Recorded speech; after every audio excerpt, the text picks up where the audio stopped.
Rwanda marks the 23rd anniversary of the start of the genocide, and the capital is under curfew during a commemoration that lasts for 100 days.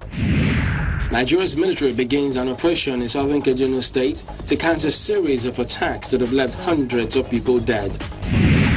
And he is a star of Africa's music, born with albinism, but using his art to connect with everyone who will listen. Africa 54 starts right now.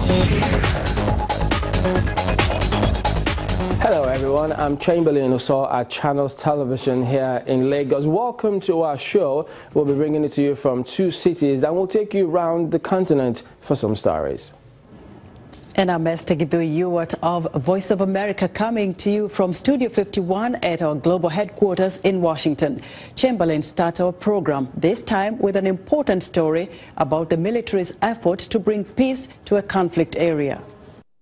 Well, that's right. The Nigerian army has begun a special operation in southern Kaduna state where a series of attacks by herdsmen and bandits have left hundreds of people dead. Operation Harbin Kunama will be carried out in 6 states, as we hear in this report compiled by our correspondent Chimeze Nyocha. The launch of Operation Harbin Kunama is the latest effort by the security forces to bring an end to the violence in southern Kaduna following recurring clashes between farmers and herdsmen.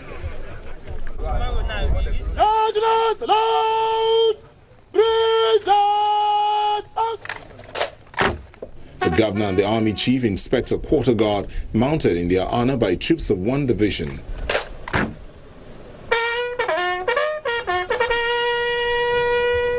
Both parties then moved to inspect some military apparatus, including the information unit, surveillance center and operational room. Communities should understand that violence has consequences. 81% of the population of our state is below the age of 35. We need jobs. To get jobs, we need investments. Violence drives investors. So I say this, that one will not sit with those that promote violence, who speak the language of violence, will actively investigate and prosecute them.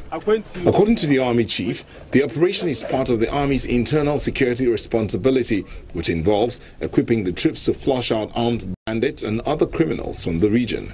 The troops will go into all the nooks and crannies of this area, go into the hills and valleys, and to fish out all those criminals that are hiding under the bandits or the cattle rustlers or other criminal elements, including the kidnappers. The host commends the force. He believes this will bring solutions to the lingering crisis which has affected the farming activities within the state. We are grateful for this. We are also now even more grateful and excited about this operation because it will enable the clearance of bandits that cross borders to come and perpetrate mayhem. Traditional leaders also commend the army, hoping that this will bring an end to the clashes between farmers and herdsmen. This one, we are looking forward to it being the last workshop, the last gathering that will ginger everybody to end the hostility. I hope at the end of this exercise, we would have achieved total peace and harmony in southern Kaduna. In the next 1 month, troops on Operation Harbin Kunama will comb the nooks and crannies of southern Kaduna and rout criminals from their hideout. Similar operations have been carried out successfully in other states such as Bauchi, Zamfara and Borno states. Well, let's talk more now about southern Kaduna and the search for lasting solutions to the crisis. Mr. Bashiru Olashukbo is Manager, Security and Governance of Nigeria's Stability and Reconciliation Program. He joins us from our studios in Abuja.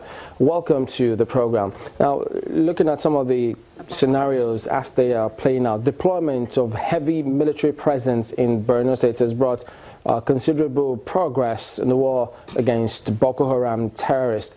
Now, with this launch of Operation Harbin Kunama in southern Kaduna, what are your expectations?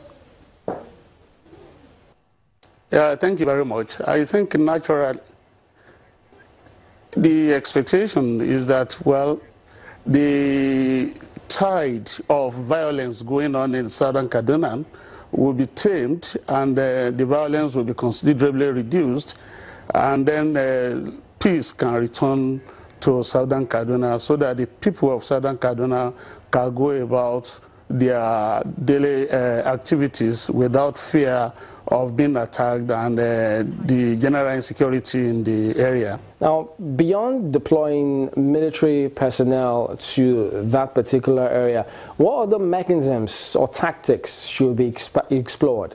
I think basically we must understand one thing. Even the Borno State example we have cited was not a case of just deployment of troops in isolation. We will have to look critically at the available situation of the civil-military relations. The military on its own cannot be successful without the cooperation of the citizens, the residents of the area where the operation is supposed to be carried out. And it is very critical for us. I must state clearly that the recent deployment is a follow-on to the one that was done towards the end of last year in southern Kaduna by the government. And if that one is successful, I think we won't have what we are having now. So I think we really need to explore the possibility of making sure that the citizens play a critical role in supporting the military to achieve the required, the desired success in managing the violence in southern Kaduna. And speaking about citizens playing a key role, engaging some of the members of the community there could as well be important. How effective do you think that can be? Well, it depends on the approach and the strategies you use. In peace building, you don't approach this type of thing with this type of master-servant relationship. You must see the citizens as collaborators, as supporters, as people you can cooperate with to be able to achieve success there. The military is naturally a reactive situation, a reactive institution to this issue of violence. And it is disturbing that with deployment of troops there now, we should not forget that as of today, about 27 out of the 36 states in Nigeria have military presence to maintain internal peace and security. So the strategy is really what will work in terms of having a good relationship with the people, making them to identify with the military, while the military identify with them, and then they see each other as collaborators. Well, I reckon that a lot of people, if not everybody, want to see an end in sight. Do you see that coming through, and how soon? Well, there is no tragedy that will not come to an end one day, but it depends on the political will of the people who are directly involved. And in this case, I think the elites in Kaduna State will really have to sit down together, round the table, and discuss what the issues are, and come to terms with the reality that this type of violence is setting the state back, and they have really nothing to gain with this type of thing. So the situation is for them to really understand how it is and see each other as partners in resolving the crisis, and not just antagonists of each other. All right, then, Mr. Bashiru Odadakwa, well, thank you for talking to us today on Africa 54. Yeah. Thank you very much. Rwanda marked the 23rd anniversary of the start of the genocide in April in a commemoration that lasts for 100 days. During the memorial period, the capital is under a strict curfew out of respect for those in mourning. Hamada El Rassam has more from Kigali. Rwanda's President Paul Kagame led the flame of remembrance on April 7th to mark the anniversary of the start of the genocide. The flame burns for 100 days. An estimated 800,000 people were killed during that span in 1994. Every year, those 100 days are an official period of mourning. The government applies a strict curfew on nightclubs and stores in the capital. Public celebrations is frowned upon. The genocide experience is a really sensitive issue. So it becomes challenging for you to go out partying, celebrating at a moment where very many people are grieving their beloved ones. During this period, Rwandans grieve for those who were killed. Local television carries documentaries and special programming. Pascaline Karoranje was born on April 15, 1994 during the genocide. The 23-year-old has never had a birthday party. Her parents were killed in the violence when Pascaline was 4 weeks old.